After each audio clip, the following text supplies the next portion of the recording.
Everyone listening already knows what they should be doing tomorrow, but they know they should work out, eat healthier, spend more time, and their kids.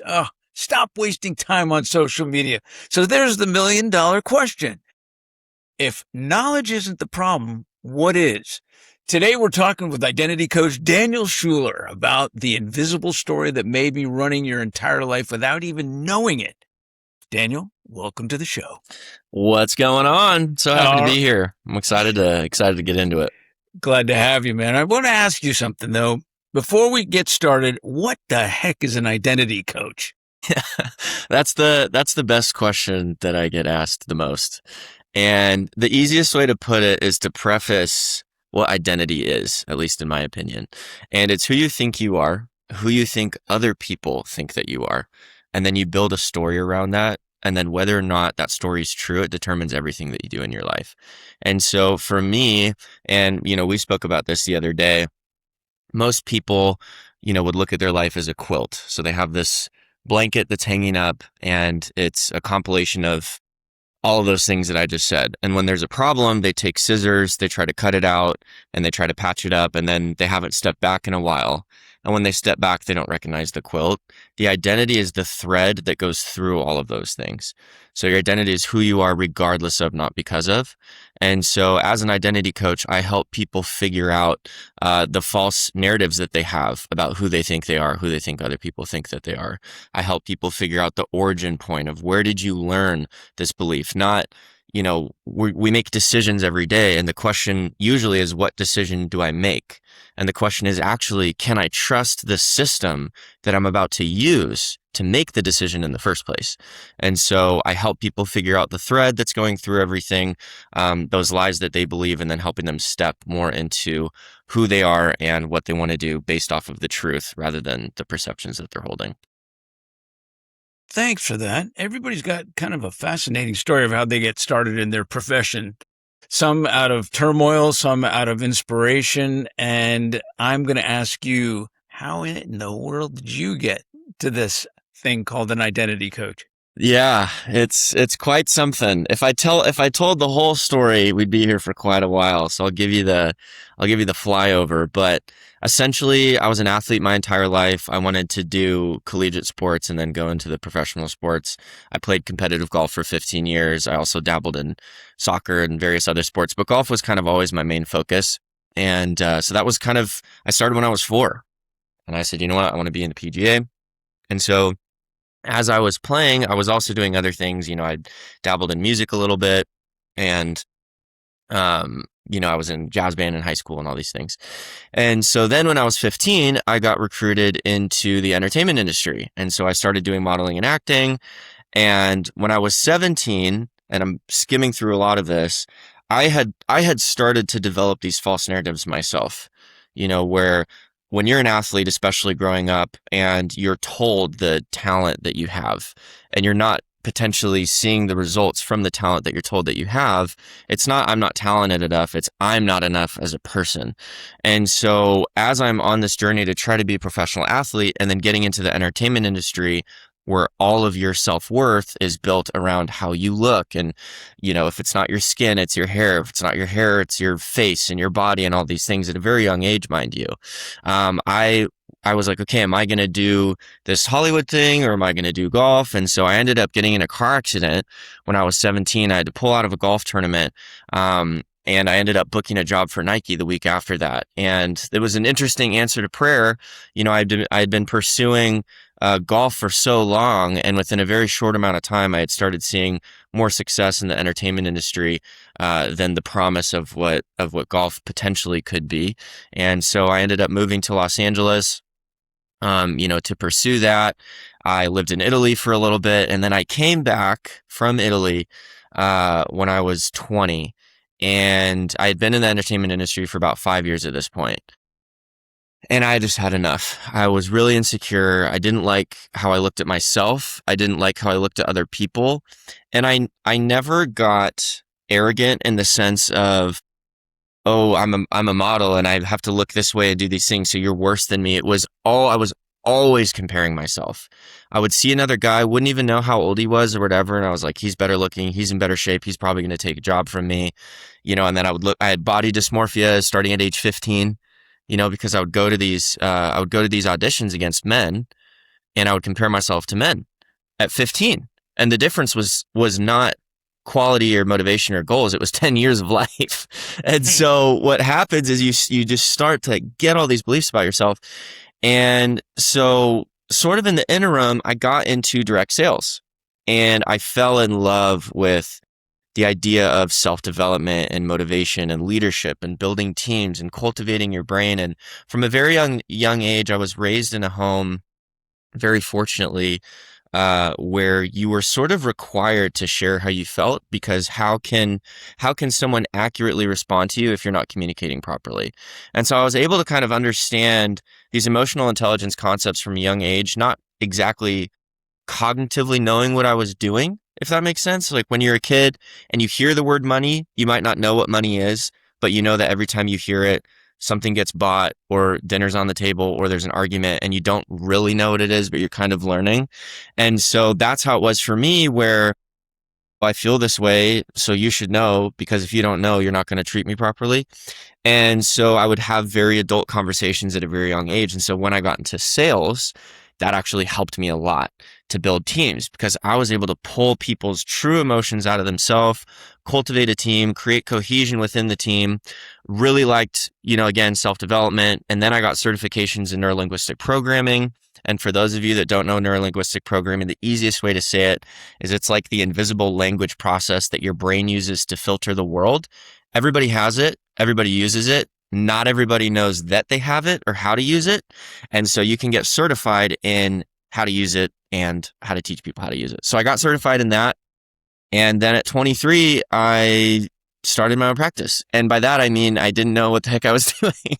And so, another narrative that I had to overcome was, who the heck is going to want to listen to a 23-year-old life coach? I'm going to get laughed into the street. And so I had to figure out an angle that would at least not get a door slammed in my face.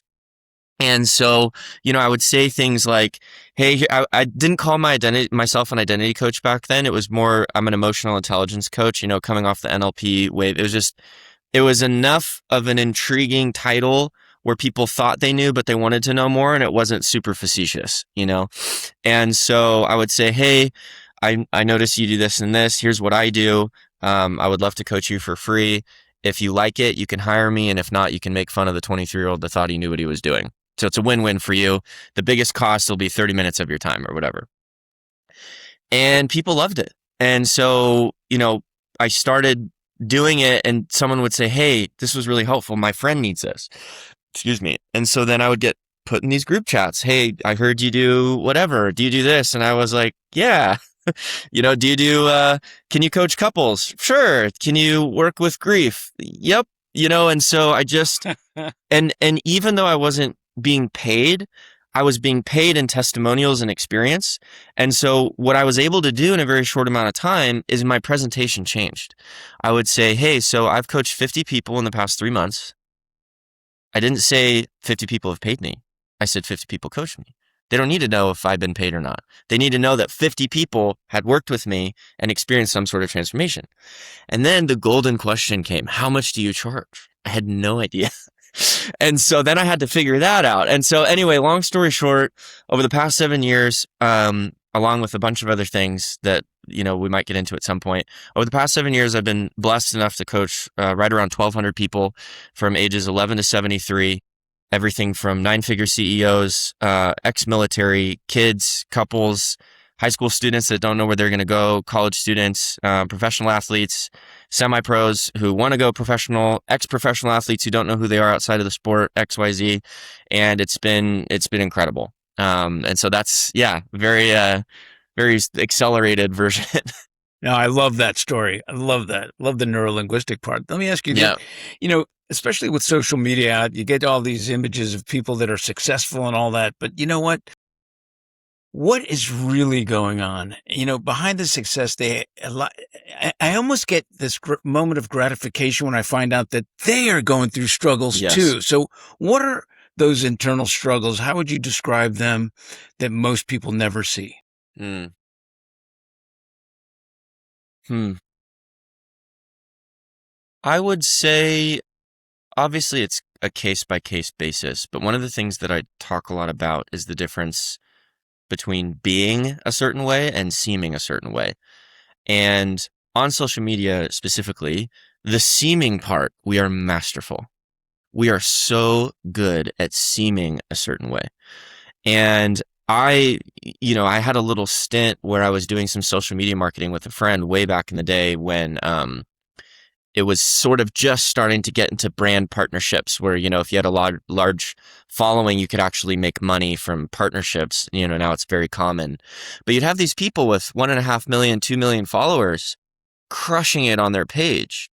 And my buddy and I, if we didn't get them a $4,000 deal from some company, they don't pay their bills that month. And so you have this perception of these people doing really well and really they're not. And I think the internal struggles have to do with you get so deep into the image that and you're so disconnected from the reality that you would rather hold on to the image for the sake of perception than break free from it, potentially lose whoever you created in that image to find yourself. And so there's questions of inadequacy, there's questions of unworthiness, there's disqualification that goes on. Well, if I stop seeming this way, people won't like me. But the truth is, if people like you for the way that you seem, but not who you are, they actually don't like you. They like the version of you you're projecting. And so they're liking a false version of you. And then you're creating a false version in them. So their false version of themselves is liking the false version of you, and you're not creating room for authenticity. So to your point, I love creators who are real and who talk about their struggles. And I mean, I made a post the other day, and I'm a Christian myself, and I literally started the video by saying, I wish I could tell you that I trusted God all the time, but I can't, and I don't. And honest doubt is more important than fake performativeness. And I love watching people doubt in real time for the sake of authenticity, not for views of, they set up the camera and start crying, whatever it is, but people who wrestle. Yeah. People who wrestle, I really, really admire. So somebody comes to you, they've identified that they've got an old identity and they're now, 20, 30 years into their life. And how would someone rewrite their story? But how would you even know? Like, if you, okay, coach us through what it would look like or what it would sound like if you don't mind. Of course. I know everybody's different, but I mean, just and I think the biggest thing is I use language that's familiar for you, not familiar for me. Because if I come in, I'm like, we're going to rewrite your identity. They don't really know what that means yet. Right. And so the lowest hanging fruit that I do is a couple questions I ask is, what is an area that you need to experience transformation in? What is an area of your life where if you don't experience transformation here, you are not going to like the trajectory? So that's part of helping them find the story without telling them that they're going to tell me their story that they believe. Another one is, what is an inconvenient behavior or mindset that you have that if you changed it, it would allow you to do something that you want to do or become someone that you want to be. And that's it. That's all I need. I don't need context. I don't need, hey, what's been going on for the past, what are you struggling, And so I also created this audit where it's a digital experience, takes about 20, 25 minutes. And the questions on there, most people have never asked themselves those questions in their whole life. So, it goes into paradigms. So a paradigm is just a belief system that you have about something that causes the decisions that you make. So what is a paradigm that you would like to shift? What is the biggest fear currently holding you back? If you're goal setting, are you setting goals that you've set before? What goals do you want to do? That's not my question. Are the goals that you're about to set, number one, are they yours? Or are they coming from another version of you that you were told you were supposed to set those goals? Because your purpose, and not to go on a tangent here, but what is the thing we hear the most from coaches right now? And this is not against coaches, this is just in general. It's you have to find your purpose. You have to find your why. If you find your why, I'm going to push back so hard on that, because if you find your purpose from a false identity, it's not your purpose. So you have to know the who before you can get to the why, because if you don't know the who, the why doesn't matter. You can achieve the why and feel nothing because the person that achieved it wasn't you. And so when these people come to me, usually, again, they're referrals. So, hey, I have a friend who's struggling with anxiety. Can you help him out? And it always starts very basic, and they think the surface level is the level. They come in and they're like, I just don't want to be anxious about, public speaking, or I don't like the way that my relationship trajectory is headed. And most of the time, they're just reliving the experience that taught them that in their childhood. And they don't know that yet, but I do. And so I don't inform, I extract. And they're the ones doing the extracting. Or I'm the one doing the extracting, but they're the ones doing the discovery. Because if I'm the one that discovers it, it's not powerful for you. Big whoop, the coach figured it out. But if you're the one where I ask you a question and I sit and I don't say anything, and I know the question to get you there. And I usually end up knowing the answer, but that doesn't matter. So I ask you the question and you go, simplest question that throws people off. Where'd you learn that? Well, I can't do this because when I do this, this will happen. Where'd you learn that?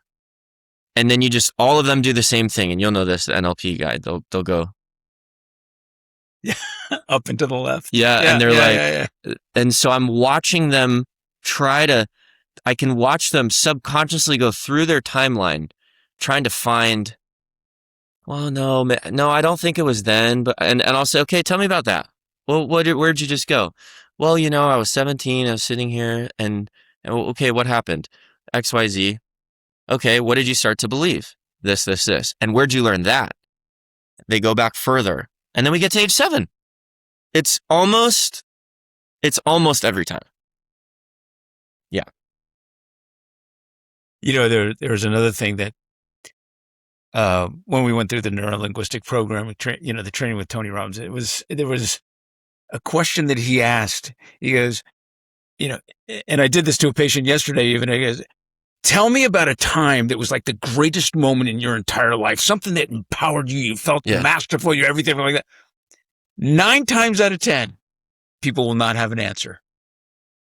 Now, I flip the switch on them and I go, all right, tell me about the worst, shittiest moment in your entire life. They can't stop they got the talking answer about right there. And then this happened, and then this happened. Yeah. Why is that? Why do people, it's trauma that they're so focused on. Yeah. Anyway. Well, and just to touch on that super briefly, people find comfort in identifying with their trauma. And so what they'll do, and I made another post about this the other day, you personifying your trauma and talking about it does not mean that you've healed from it. And I think that a lot of people think that the ability to consistently talk about the thing that used to hurt them is freedom, but it's really just reality that you haven't broken free from the story and you're trying to become familiar with it. And it's a false sense of a coping mechanism that you have. I love this. All right, Terry. I'm gonna back off for a minute. I'm getting full body goosebumps here. You know how that goes, right? Yeah, and once his goosebumps get going, we'll be here for an hour. Yeah, you have to start dry needling. So just this weekend, I heard it from 4 different people, and so I think it's really relevant for this conversation. With AI getting more and more powerful, people are turning, chat told me this, and chat told me this, and chat told me. I heard it from 4 different people. And these are young people and older people. They're turning to chat for all their life lessons and their goals. What human qualities become more valuable when our subconscious is going to chat? What a great question. I had this discussion the other day. And I'm going to tell you a theory that I have. First of all, you brought up a good point. I believe it might have changed, but for a little bit, the number one thing that chat was used for was mental health. And I can't remember how long or whatever it is, so I can get, if someone wants to fact check, that's fine. But it shows how many people want help and how many people feel like they can't talk about it because they're going to a software. So to your point, my belief is that, think about this. So I have this phone here. And just for visual sake and for the audio, I'll try to explain it. So this is a brain, let's say, and then I have my brain. And I'm sharing my brain with this software. In return, I am adopting the principles of this brain. So my theory is that at some point, all we're going to be, if we don't catch this early on, is a regurgitation of the software. And so we will be talking and we will be personifying AI because our thoughts are actually the AI's thoughts. And it'll be the way where we don't become robots in the sense of, I have a microchip in my brain or whatever, but my thoughts are no longer my own because I've been so downloaded with the way that chat thinks, the way that chat responds, the way that chat formulates information. And so the qualities will be the ability to separate. The qualities will be intuition, making inferences, seeing corners that don't require a prompt. Like I can figure things out without a prompt. Chat can't read body language. Chat can't see me. Chat can't hear me. Chat can only read what I say. Maybe that'll change at some point, because I know that there's the development, they're making avatars and all this, whatever. But I would say some of those are some of the main qualities, and the ability to empathize from experience rather than a software using data to know what empathy is. So yeah. Don't worry, I'm sure he'll get back on here. Yeah, all good. So I think that, that with the advent of AI, it can help to some degree, but there is, such a multitude of input, sensory input in, identifying someone's physiology, like you had said, Mm-hmm. there, and we also understand in NLP, neuro-linguistic programming, that, the words you say are only 5% of the communication. Yeah. Whereas how do you, you're just getting words on a screen in AI, whereas being in front of a live person that's able to facilitate, and coach you. Yeah. There's just such a, I don't see that. I don't see the greatest opportunity in AI, whereas being like in other words, you'll always have a job because. Well, let's hope. Yeah. But yeah, I think, another point would be there's no glue in AI. And what I mean by that is there is a relational glue that occurs when let's say I'm talking to Dr. Terry and he asks me a really deep question and I sit there and I process it with him. I haven't given him an answer. I've restored a relational experience versus him looking at a screen and getting told words that are accurate. Here's the other thing is chat's very accurate. We don't need accuracy. We need intimacy. And when we start to compromise that, we will begin to deviate from that relational glue that holds all of us together. That's why I can look at a child suffering and cry. I'm not going, data, what is that? That is a child that is crying. I'm feeling the sadness. I'm not looking at the sadness. I'm feeling it. I'm able to process that. And that's something that I, and I'm sure the AI software people will disagree, but that's something that I don't think AI ever is going to get to. Terry, you were going to ask a question about the podcast. I'm also intrigued because people don't have conversations anymore. A question will come up, and instead of talking about the question, they Google it or they ask chat. Yeah. And or they're watching something. We were at an anniversary, and the waiter came up to us and said, "Hey, can I take a picture of you guys at your anniversary?" And I said, "We actually left our phones in our room." And I said, "Why'd you do that?"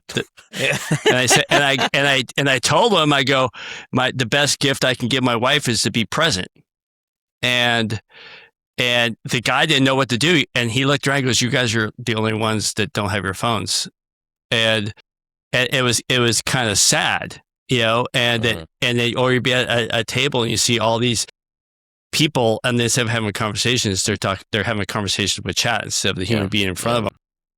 And I want to ask you, with all the information out there, we have so much information, books, podcasts, internet, everything.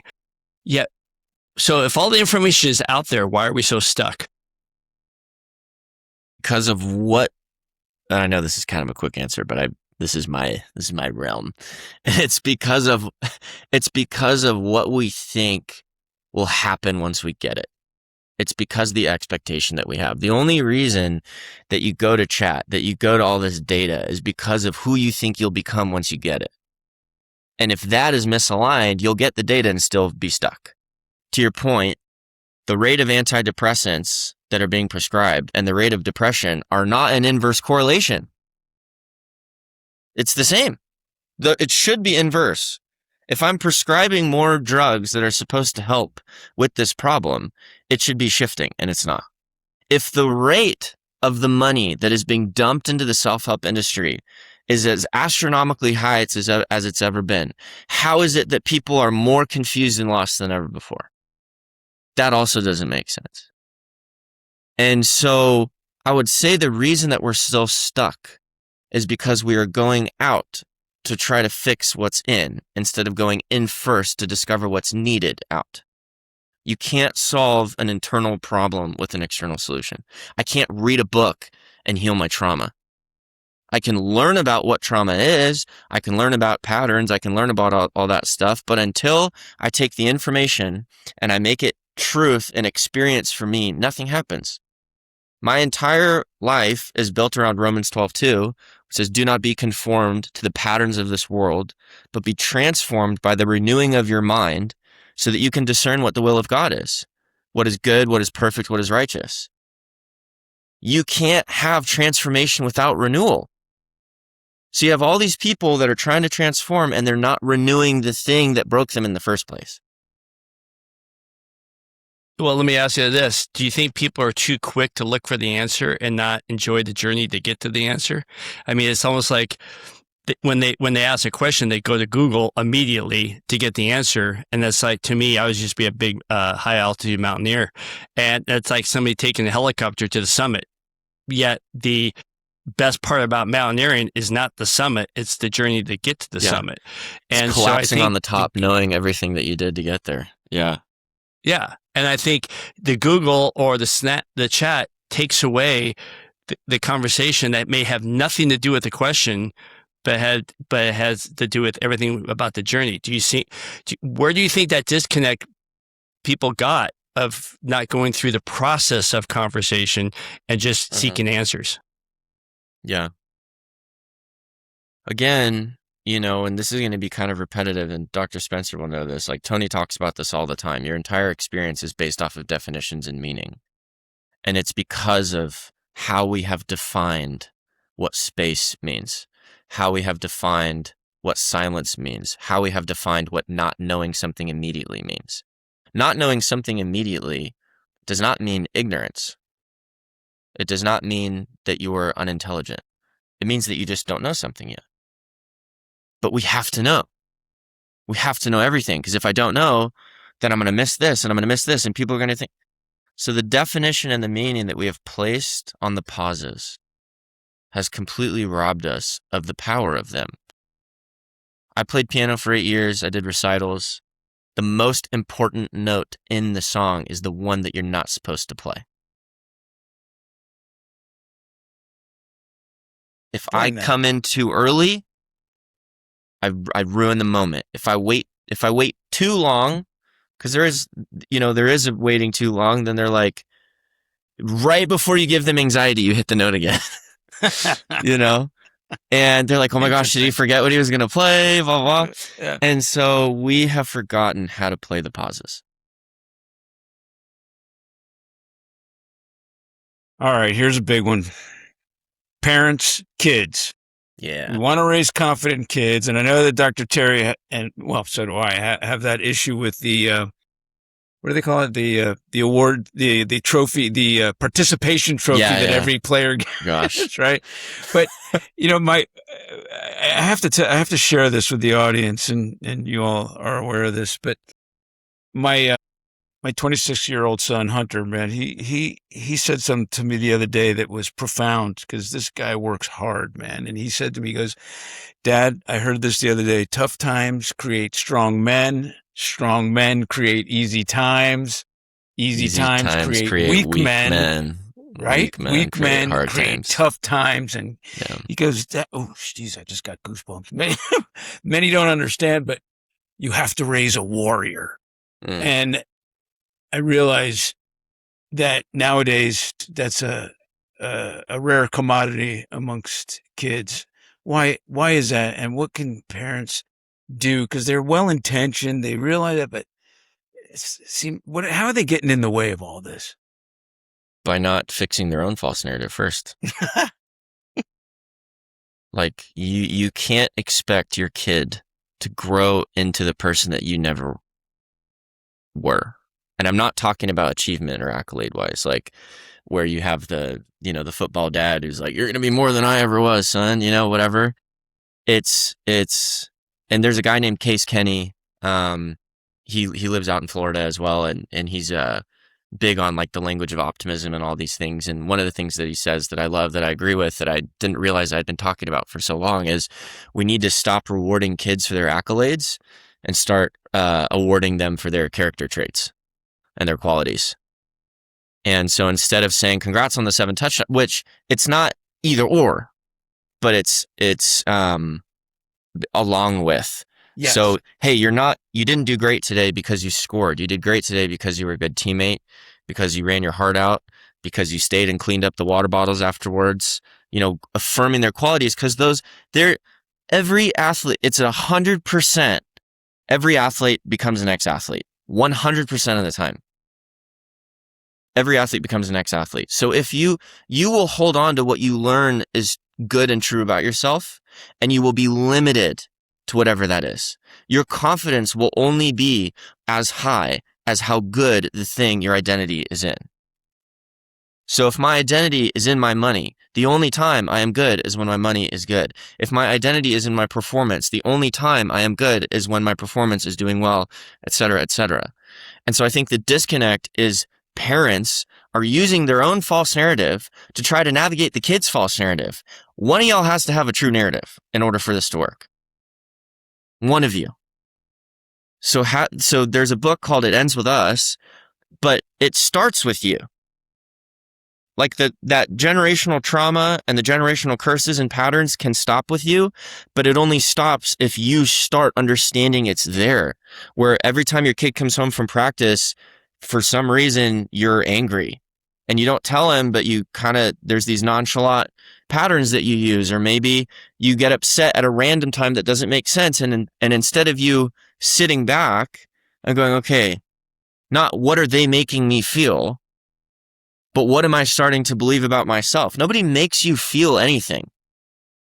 Someone says something, and based off of your own belief about yourself, you decide if it has authority in your life or not. I realize later on in life about identity and how valuable it is, or how detrimental it is. And I often, and this is for the listening audience, I often tell my kids, I go, you can know when somebody's identity is their car, their hair, their money, their spouse, because if you scratch their car, they freak out and right, or if they're going bald or something like that, and they've always had this long, beautiful hair, they're freaking out, looking at the need for hair plugs and things like that. So when you realize it, and I tell my boys all the time, I go, don't let the identity, like my one son is a genius, and I go, I don't care how freaking smart you are. I don't care what your IQ is. If you don't have good social skills, you ain't going nowhere. So don't let that be our identity. Because one day you might have dementia. There you go. So, right? So what can a parent do from your perspective? Well, they're first, what can they do for themselves that they can help, so they can help their kid? Yeah. I would have them truly sit down and evaluate the dynamic between the relationship of them and their kid. And if they're brutally honest, what part of the dynamic can change and how can they be the ones that change it? Because, again, without knowing specific details, we learn from experience or observation, right? And so especially before age 14 is kind of around the time where we cognitively become aware of what's happened in the past 8 or 7 years or whatever it is. And then when we start kind of having our own thoughts about, well, this is happening and, I have autonomous thought. I can think for myself. I can make decisions. That's kind of around when that happens. And so you build this dynamic between you and your kid. And so you need to know what situations kick you out of who you are. When your kid forgets something, do you get super angry or do you invite him to remember? When your kid doesn't do what they're supposed to do you lash out at them or do you invite them to remember? It's invitation. Now, I'm not saying there shouldn't be chastisement. I'm not saying there shouldn't be consequences, but the premise will change the experience. I got spanked growing up. And what my parents would do before they spanked me, and I have incredible parents. I'm so thankful for them. They just celebrated their 36th wedding anniversary. I'm so blessed. My dad's an immigrant and they just have had they have a crazy story. But when they would spank me, they would send me to my room first, and I'd be in there sometimes being a little crap head and kind of laughing because I thought it was funny. But they'd leave me in there for like 5, 10, 15 minutes. They'd come in and they would say, do you know why we're punishing you? And, if I said no, they would say, okay, well, here's why. And I would usually know. Or I would say, yeah, it's because of this. And then they would say, do you know that I love you? And I was like, yes. And then they would pray with me. And then they would spank me. And then they would pray again. And so I know that sounds funny, but it was very healing in the sense of when your punishment matches the crime and there's healthy justice, you start to appreciate it. And so for these parents, there's such a big fear of being the out of touch parent and like the non-cool parent. Cool parents let their kids do whatever they want. Cool parents let me have an iPad. Cool parents let me watch whatever I want with no restriction. I started watching R-rated movies when I was 8. I had a book, like all of these things where the kids are the ones that are the parents. So be a parent.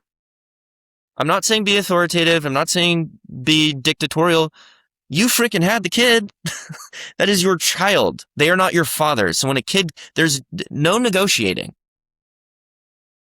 Like if you're going to negotiate, have it be over what you're going to have for dinner. It's not, hey, you have a 30-minute, okay, I'll make this specific because this is where I was going to go anyway. For parents and kids and for everybody, you need to stop downgrading your boundaries to suggestions and you need to upgrade your suggestions to boundaries.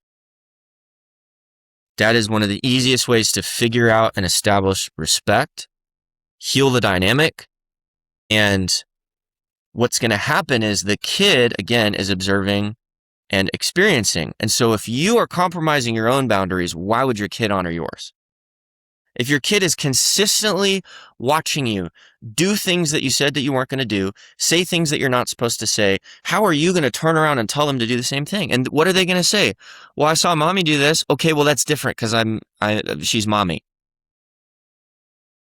And then we learn that authority is status. So then at our young age, we go, status equals authority. I need status. Guess what? You get status, you're still an asshole. Excuse my language. But you will pursue the thing that you think you need to get to be who you were told you're supposed to be. And then finally, I'm 30, I have the big job, I have the car, and nobody wants to be around me. What happened? I thought I was supposed to get status. So good. And I am so concerned about the rate of divorce, which turns into the parent that's the enabler because they want to win. They want to win the kid. Yeah. And so the amount of enabling that goes on that we see is extraordinary. And then if you're an athlete, it turns into your athletic relationships. You know, you become like you expect everything, you know, and have no boundaries. And what I realized with some of these athletes, that they would be on multi-million-dollar contracts and jeopardize them by getting in trouble for any of the abuses, alcohol, drugs, spousal, you know, and so on. And what I didn't realize is these big kids don't understand consequences. Mm-hmm. They don't like Terry or I, we go, well, if we do this, you know, 10 steps from now, this could happen. So I better not do this. Yeah. They don't have that. It's like absent from their thought process. So that's where the enabling has come from. Yeah. And it's tough for a kid when he becomes a commodity. Oh, to be traded. Like, okay, especially you're 50-50? Yeah. Why does dad get me 60% of the time and mom get me 40% of the time? Am I supposed to love him 60% more? You know? And so and I had a client who was 73, and he came to me, this is when I was talking about the surface level. He came to me because he didn't like how angry he got when he played golf. And I was like, oh, this is going to be good. And so obviously golf was where it showed up. And so he was describing the shot that he hit, and it was a good shot, and it didn't have a good result. And he described it as a stupid shot. And I said, when did it become stupid, before or after you hit it? Because he described it as, well, it was a stupid decision. I said, when did it become a stupid decision? And then I said, what did you believe about yourself when you hit that shot? That I was this. And I said, where'd you learn that? Age 12, dude. And verbatim, he remembers everything that his dad told him. And he had such a bad relationship with his dad. And mind you, his dad has been passed away for 15 years. And he was playing a word game, and one of the words was father, and he couldn't fill it out. And so we did this exercise with him and whatever. And like 2 weeks later, he texted me and said, hey, I was at I think his like grandchild's second grade something, and they were playing a spelling game, and they had to write father, and he wrote it down. Yeah. And because of golf, like, that's what I'm saying is people come to me, they're like, oh, I just wish I wasn't as angry playing golf. I'm like, oh, this is going to be so good. Yeah. You know? So, yeah. All right, here's a test for you. All right. If Daniel could sit down with his 18-year-old self, what? I'd punch him in the forehead. What's the man. What's the first conversation Daniel would have with himself? The first thing I would tell him is, you have no idea what God is going to be protecting you from.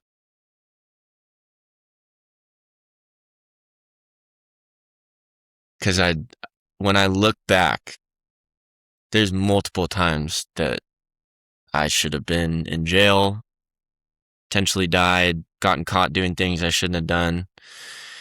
And that's what I would say. There was, not to get into a tangent, but this was a couple months ago, and I was praying, and my prayer looks a little different. I'd just say, like, God, what do you want me to know? What do you want me to do?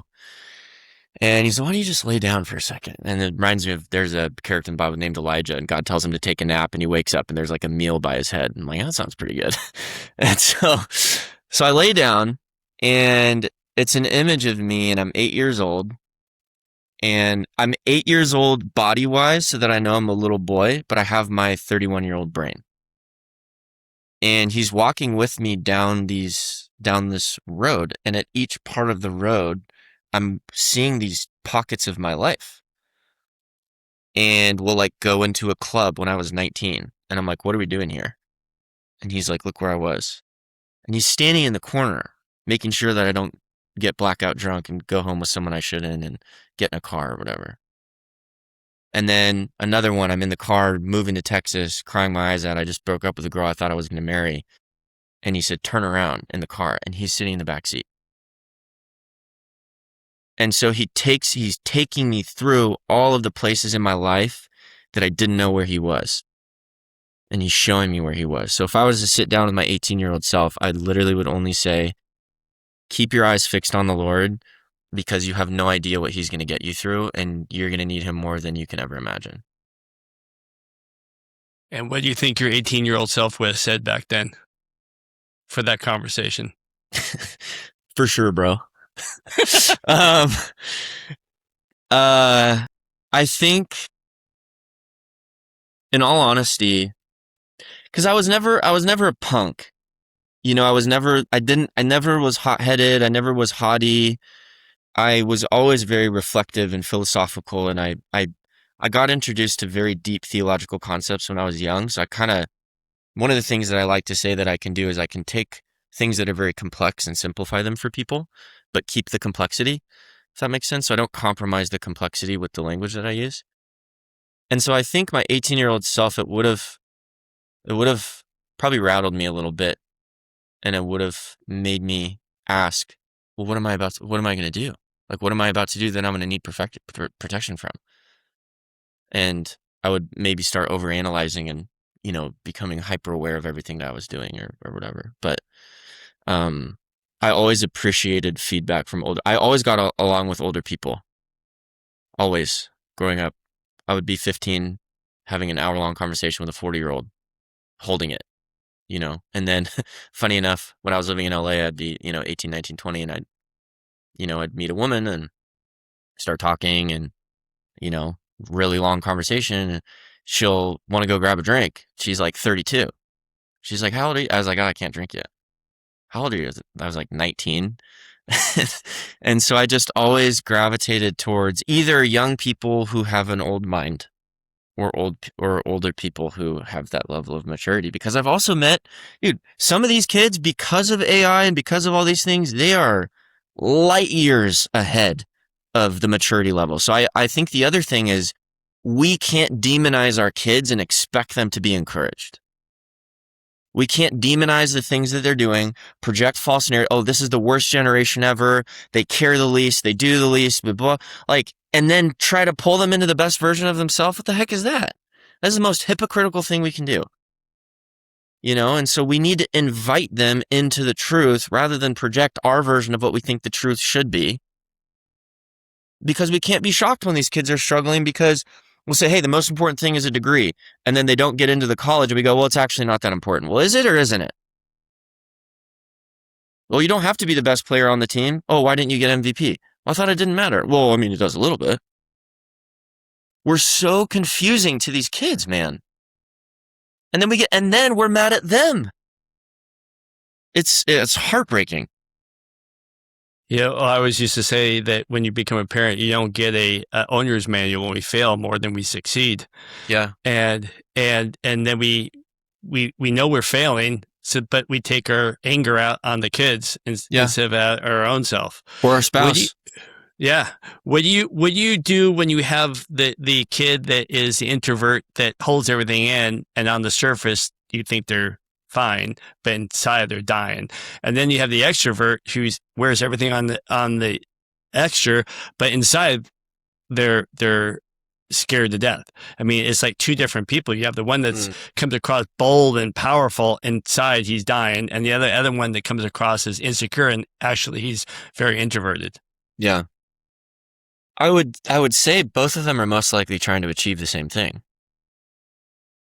And every behavior, NLP again, every behavior has a positive intent. Not a positive result, a positive intent. Even the serial, unaliver, the serial killer goes around. His intent is to get attention and to satisfy some kind of as diluted, as distorted and bad as it is. His intent is for himself. Positive intent, terrible result. So the question we need to ask is, do I know what this kid thinks he's doing by acting this way? Does he know what and then the other thing, removing the label altogether. We don't call them introverts or extroverts because then we create a filter. So and I'm not saying these aren't real, but like ADHD, ADD, their zodiac sign, their Enneagram, their Myers-Briggs, their archetype. There's so many freaking limiting filters where you don't go, how do I do this? You go, how do I do this as a 2-wing 7 who's an ENFP, who's a Sagittarius, who's also got ADHD and is an extrovert? Bro, give me a break. Just how do you do it? And so right. I want to answer the question, by saying, can we get them into a place where we help them figure out what they think they're doing? What is the positive intent by them acting this way? They're hiding from something. The introvert's hiding from something. The extrovert's hiding from something. They're afraid of something. They're afraid of being found out, or they're afraid of being exposed, or they're afraid of something. So do they know what they're afraid of? Do they know what they think they're doing by trying to act this way to get these responses? Class clown, probably getting neglected at home. My mom's a teacher. Any kid that acts out, she gives him a task. She's like, clearly he has no responsibility at home. He doesn't get attention at home. I'm going to make him a responsible adult in the classroom. Hey, you have so much energy. Would you mind doing me a huge favor and passing out these papers to the class? And do you actually want to do it the rest of the week? Oh my gosh, yeah, that'd be great. And then they don't talk again. Brilliant. All right. On that same topic, we've been talking about creating great men and these young boys. Let's flip the switch and put the same thing into young girls and young women. Yeah. In what regard? Well, see a lot of young women walk around with their phones and they're scowling, and then they turn their phone on and they're flipping their hair and they're punching their lips and they're standing a certain way and then they take their picture. I mean, do you think the social media is as hard on boys or harder on girls? Or what's your flip that you see with this identity when it comes, especially the word identity? You're the identity coach. Yeah. Who struggles with identity more, the young girls, the young men, or is it pretty equal, just completely different? Pretty equal, but completely different. And they're doing what they learn. So we can only really do what we've learned, and you don't do what you know, and you don't do what you want. You do what you believe in that moment. So for them, and this is an example of why it's equal but different. I can currently go on Instagram and I can scroll, and in 1 minute, I can see a public shooting. I can see a criminal getting arrested. I can see a video of a dog eating a banana. I can see a girl dressed explicitly doing not good things. And I can see a beautiful view of a mountain in Switzerland. And I can see someone getting hit by a car and an X Games person hitting a trick in a minute. And it's all in the same category. And so what do I learn? This is all the same. Think about how crazy it is that I can be scrolling and 1 minute I'm looking at Nigeria needs your help. There's an absolute genocide going on. And the next one is some girl dancing to a TikTok song. The next minute, not the next second. And you just, and so we do, everybody is living in their own pattern, in their own program, and they learn that somewhere, and they learn that somewhere, and then they learn that meant something about them. So the reason they do those things, the reason that guys and girls and whatever do things is because of what they think it means when they do it, and who they think they'll become by doing it, and what other people will think about them when they do it. And they will do it until whatever narrative that they have created is fulfilled. The problem is it will never be fulfilled because it's always going to be changing based off of what someone tells them to do next. All right. So with all this information, for the person listening to it, when they wake up tomorrow believing, what's one trick or one thing that you can teach them that they can change their narrative and start a different path of identity? That's a good question.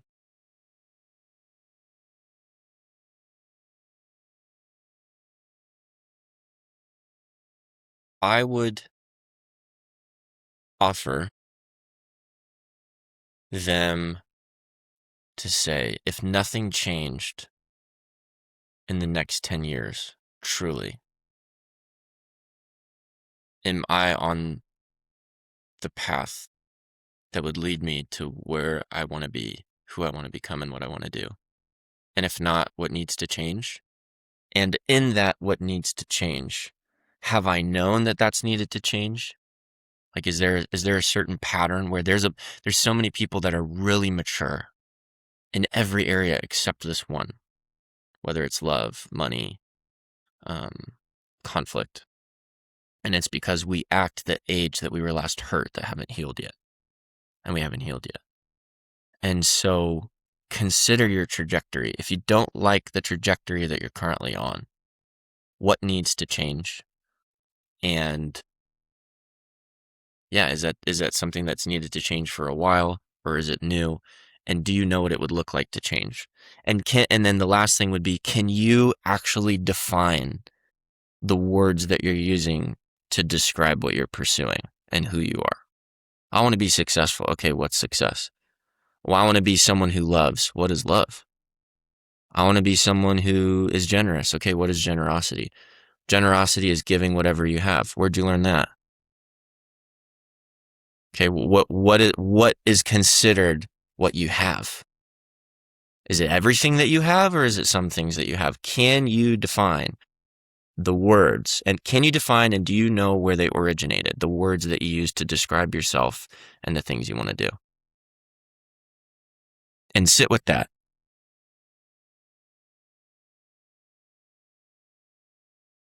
Well, I will tell you, one of the most painful exercises, emotional, mental exercises I ever did was the Dickens strategy. It's based on the Charles Dickens novel Scrooge.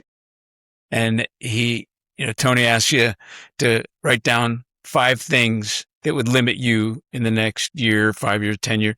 And boy, I'll tell you, we didn't realize 6 hours went by, and I was hysterical in tears. Yeah. And it sounds like hell in there too.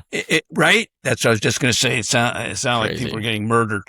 And it was, Terry, I'm telling you, it was, if you think about the 5 things, or even one thing that limits you from reaching your specific desired results in life, and that stuck with you for 5, 10, 20, whatever, and you look at yourself in the mirror and you hear what you're saying, how look you're what you did. Look what, right?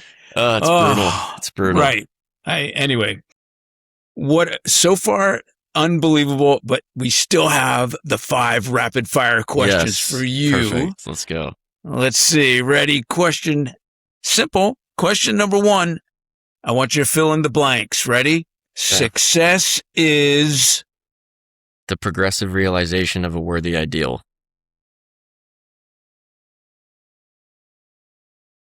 Terry, I told you this guy was great, right? I can't take credit for that, though. That's Earl Nightingale, but I've been using it for my whole life. Still, it's beautiful. Yeah. Question number 2. Fill in the blank. Okay. Confidence comes from knowing who you are regardless of. Love this guy. Question number 3. Most people waste their lives because of what?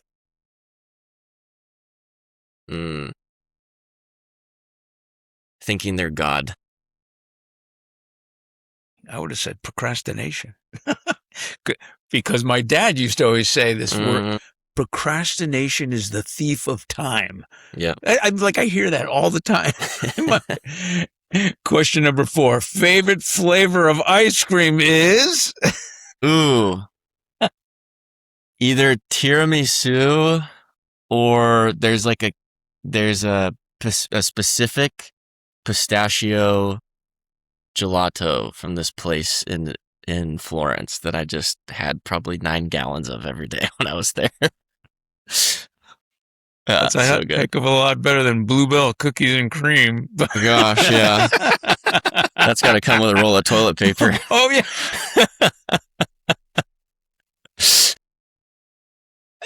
Oh, my God. I almost forgot question number 5. Last one. Question number 5. Parents should stop saying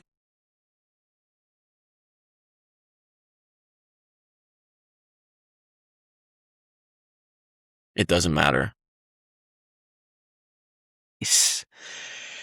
Daniel, you're the coolest, man. Thank you so much for being on the show. I really, Thank you we so much for both having me. appreciate it more than you can imagine. Thank you. It was awesome. Thank you.